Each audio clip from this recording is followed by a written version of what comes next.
So, మన ఈ pain management జర్నీలో నాకు చాలా డిఫరెంట్ కేసెస్ చూడడం జరిగింది.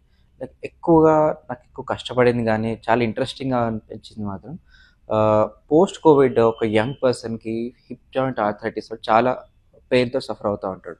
అంటే తనొక్కడే sole bread winner of the family.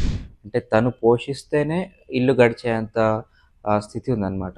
But అతనికి నడిచినా గానీ, వాక్ చేసినా, కూర్చున్నా చాలా సివియర్ హిప్ జాయింట్ పెయిన్‌తో చాలా బాధపడుతూనే ఉన్నాను.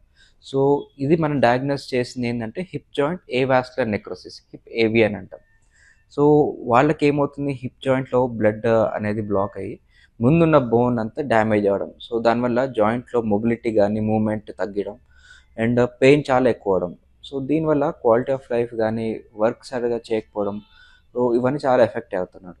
సో, అతనికి సర్జరీ అనేది ఒక వన్ ఆఫ్ ద ట్రీట్మెంట్ ఉండేది. అంటే total hip replacement. But he is two young for that. ఈ ఏజ్‌లోకి టోటల్ హిప్ రీప్లేస్‌మెంట్ అనేది కొంచెం కష్టం. అంటే ఒక 10, 15 ఇయర్స్ అయ్యాక మళ్ళీ రిపీట్ చేస్తుంటా ఉండాలి సర్జరీ. అది రిపీట్ చేయడం కూడా కొంచెము డిఫికల్ట్ టాస్క్ అని చెప్పుకోవచ్చు. సో, అదొక మేజర్ ఛాలెంజింగ్ ఉండే. సో, ఫర్ థట్ మనం ఏం చేసామంటే radio frequency ablation of hip joint nerves దగ్గర చేసాం. సో, దానివల్ల తనకి పెయిన్ ఆల్మోస్ట్ 95% తగ్గడం అండ్ వీటితో పాటు ఓజోన్ ఇంజెక్షన్ చెప్పి రీజనరేటివ్ థెరపీస్ తోటి జాయింట్‌లో మొబిలైజేషన్ పెంచడం. సో, వీటి వల్ల అతను మళ్ళీ తన నార్మల్ వర్క్ చేసుకోవడం అండ్ ఒక ఎర్నింగ్స్‌లో పడడం, కాన్ఫిడెన్స్ రావడం అండ్ ఫ్యామిలీ అంతా కూడా చాలా హ్యాపీగా ఉన్నారు. సో, ఇలాంటి చాలా ఇంట్రెస్టింగ్ కేసెస్ చాలా చూడడం జరిగింది. హ్యాండిల్ చేసాం.